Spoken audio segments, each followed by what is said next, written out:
break တို့အားလုံးပဲမင်္ဂလာပါခင်ဗျကျွန်တော်အန်ခင်မူပါဒီချိန်ကတော့မြောက်ပြည်စိုးဦးခုံးရဲ့ Journey to the West အနောက်ရက်သို့ခီးသွားခြင်း1986ဇလန်တွဲကို recap ခန်းစားမယ့်ချိန်ပဲဖြစ်ပါတယ်ခင်ဗျာဆိုတော့ကျွန်တော်ရဲ့ channel ကို subscribe လုပ်ဘေးနားခေါင်းလောင်းနှိပ် VPN ဖွင့်ပြီးလို့ရုပ်ရှင်ကို like လုပ်ပြီးရင်မြောက်ပြည်နဲ့အတူတူအနောက်ရက်ကိုစွန့်စားကန်းထွက်လိုက်ကြပါစို့ခင်ဗျာ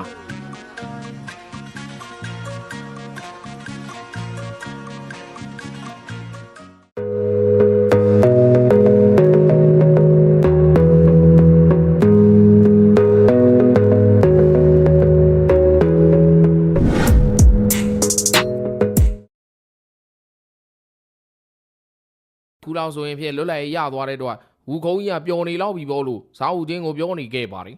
။အဲဒီကစာအုပ်ချင်းကအခုဘိုက်စာနေတဲ့ဆရာတော်ကိုဘယ်သူကစီစဉ်ပေးမှလဲဆိုပြီးတော့ပါကျဲကိုပြန်မေးလိုက်ပါတယ်။ပါကျဲကတော့သူရှာပေးမှာပေါ့ဆိုပြီးတော့ထွက်သွားခဲ့ပြီမဲ့လမ်းရောက်တဲ့အခါမှာဘယ်နေရာမှာဘာရှာမှလဲဟာဆိုပြီးတော့ရောင်ပေပေဖြစ်နေခဲ့ပါတယ်။ဘိုက်ကြီးလုံးတဲကရှောက်သွားနေတဲ့ပါကျဲကချော်လဲလိုက်ပြန်ထားလိုက်နဲ့ရှောက်ရင်းနဲ့မောပန်းနေခဲ့ပြီမဲ့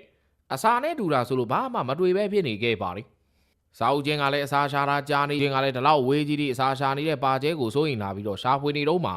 ဟောက်တိုင်ကြီးတန်ကိုကြားလိုက်တာကြောင့်ကြောက်တုံးခွဲကိုသွားကြည့်လိုက်တဲ့အခါမှာတော့ခွေးလိုဝက်လိုသိုးနေအောင်အိတ်နေတဲ့ပါကျဲကြီးကိုတွေ့လိုက်ရပါတော့တယ်။စာအုပ်ချင်း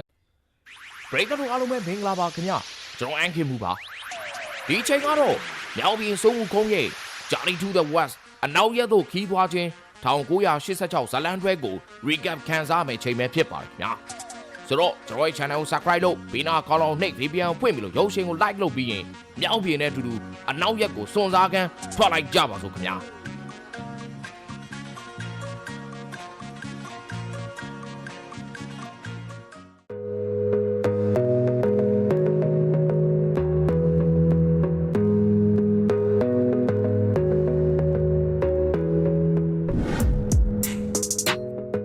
ဒီပိုင်းစားမှာတော့ပါကျဲဟာတောင်ဆောင်တနေရာမှာအိပ်ပျော်နေပြီးတော့ခဏနိုးလာတော့အပြင်းကျော်တစ်ချက်ဆန်းလိုက်ပါတယ်